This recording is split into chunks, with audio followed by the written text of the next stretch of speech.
Petsa ng paglilitis kay dating Pangulong Rodrigo Duterte ang inihintay ngayong napagpasya ng isa lang siya sa trial matapos makumpirma ang lahat ng charges laban sa kanya. Ano-ano nga ba ang mga alegasyon sa tatlong counts ng crimes against humanity of murder and attempted murder na siya umano ang indirect co-perpetrator o mastermind? Nakatutok si Maki Pulido.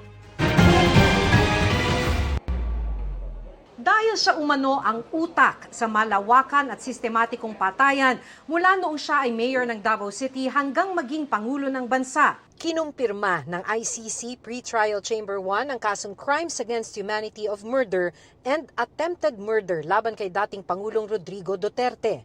49 incidents o bilang ng patayan kung saan may 78 biktima ang bahagi sa kaso. Sa bilang na yan, 76 ang patay habang 2 ang binaril pero nabuhay.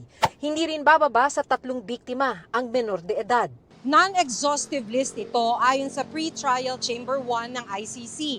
Ibig sabihin, marami pang ibang mga biktima. Pero isa sa larawan ng 49 incidents kung paano inutos at isinagawa ang di umano'y sistematikong patayan. Mayroon kasing thousands na namatay doon po sa war on drugs sa Davao City at sa buong Pilipinas. Kaya illustrative lang po ito, mga examples lang po ito. Itong 49 incident, hindi mo naman talaga malalagay lahat po ng insidente na yun. Sa crimes against humanity, yun yung karakter ng krimen.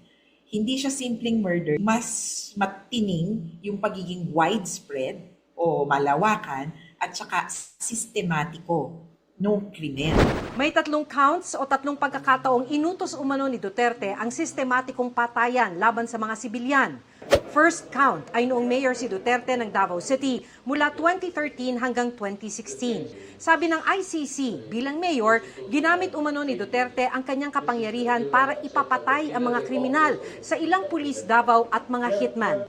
Pinuno rin daw siya noon ng Davao Death Squad na may mga miyembrong hitmen na nagsagawa ng patayan.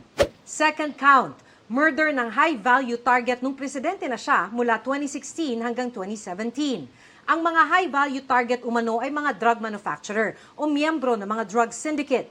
Sa ilang okasyon, binanggit ni Duterte ang PRRD list o listahan ng mga high-value target na sangkot sa illegal na droga o ibang krimen.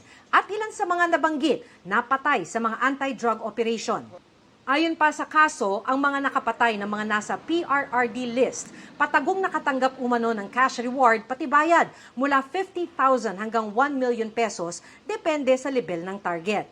Isa sa incident o kaso dito ay ang pagpatay kay Rolando Espinosa Sr. at Raul Yap habang nakakulong sa latest sub-provincial jail noong November 2016.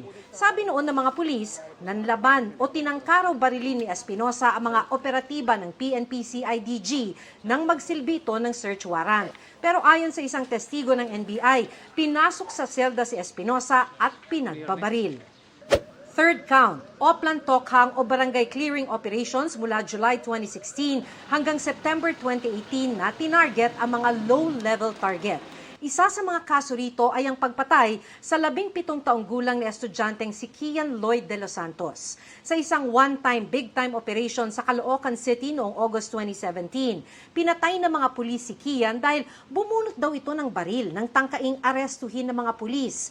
Pero nakita sa CCTV ng barangay kung paano kinaladkad si Kian mula sa tapat ng kanilang bahay hanggang sa lugar kung saan siya natagpo ang patay. Malaking bagay po ito sa mga biktima ng war on drugs dahil nakikita nila na umuusad po ang kaso. Sabi ng ICC Pre-Trial Chamber 1, may pananagutan si Duterte sa 3 count bilang indirect co-perpetrator o mastermind. Kasama umano ang kanyang mga kasabwat, ipinatupad nila ang isang common plan mula nang siya'y mayor hanggang maging presidente. Sa ilalim ng common plan, nasa likod umano si Duterte sa pagdisenyo at pagpapakalat ng polisiya para ipapatay ang mga di umano'y kriminal. Siya rin umano ang nagbuo at namahala ng Davao Death Squad, nag-utos ng pagpatay sa mga di umano'y drug dealer at user, nagbigay ng logistics tulad ng mga baril para rito, nagtalaga ng mga opisyal sa mga posisyong makakapagpatupad ng patayan, at namigay ng financial incentive sa mga pumatay na pulis at hitman. Ang prosecutor po, ipoprove po nila lahat po ng elemento ng crimes against humanity. Ipapakita po nila na mayroon pong widespread at systematic na pag-atake sa mga sibilyan. Ipapakita po nila na dahil po ito sa isang organizational policy ni Mr. Duterte para sa DDS at state policy nung presidente po siya. Ngayong kinumpirma na ng ICC Pre-Trial Chamber 1 ang kaso laban kay Duterte, tuloy na ang paglilitis laban sa dating Pangulo. Inaabangan na lamang ang desisyon ng ICC Presidency kung aling trial chamber ang didinig sa kaso. Maki Pulido, Nakatutok, 24 Oras.